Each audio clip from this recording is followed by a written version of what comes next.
Hey, what's up mga kabayan? So, kakagising lang natin. So, Sabado ngayon wala tayong OT.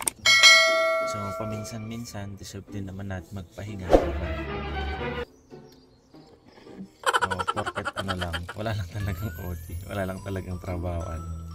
Kapag sabi din naman, deserve na magpahinga.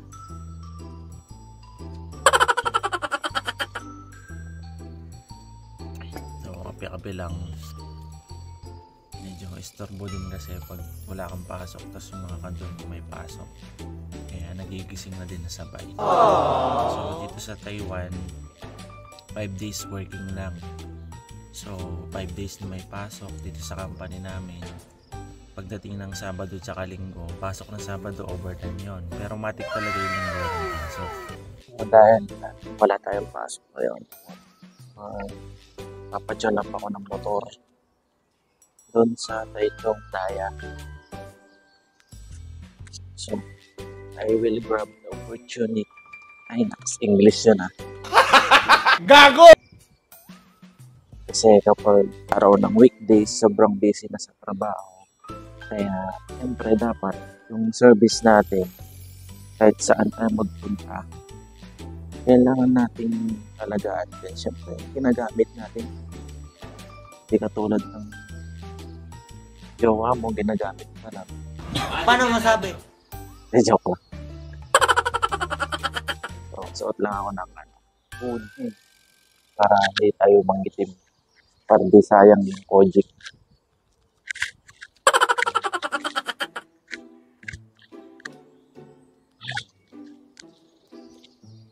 Let's go! Mga kabayan, sobrang daming isda dito sa talaga. Dito sa company na. Mamaya mamimingwit tayo dyan para meron tayong iprito. Sobrang ganda ng panahon mga kabayan. Kitang-kita niyo yung langit. Langit ulap pala. Sobrang blue in the heaven in the sky. So motivational message lang mga kabayan sa mga kababayan natin dyan na nag-a-apply papunta dito sa Taiwan. Huwag na wag po kayo susuko.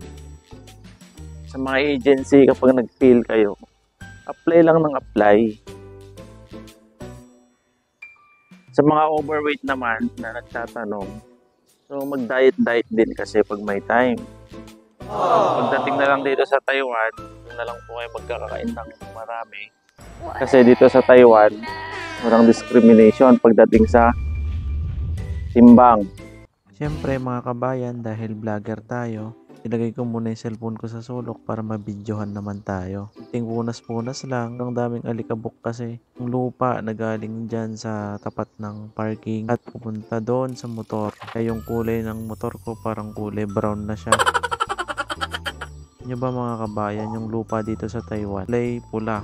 Paano masabi? Oo nga. Bali dito nga mga kabayan ay papunta na ako doon sa kabayan nating Pinoy na gumagawa ng motor. 10 minutes yung biyahe ko mula company namin mula doon sa company nila na kung saan doon siya ay gumagawa. Maandin nga muna pala ako sa shop para bumili na hindi ko alam kung anong tawag dito. Napabili kasi yan ng kababayan natin para palitan na daw yung stock na nakalagay doon sa motor. Pagdating ko nga dito ay sobrang daming nakapila na. Nanghali na din kasi ako ng gising kaya ngayon lang ako nakapunta. Kaya naunahan tayo. Pasang 2 oras ay sumunod na din yung motor ko. Bali dito ngayong ipapagawa natin ay papalinis natin yung CVT. Tapos isasabay na natin yung tune up. Kamangkalas lang si Kuya.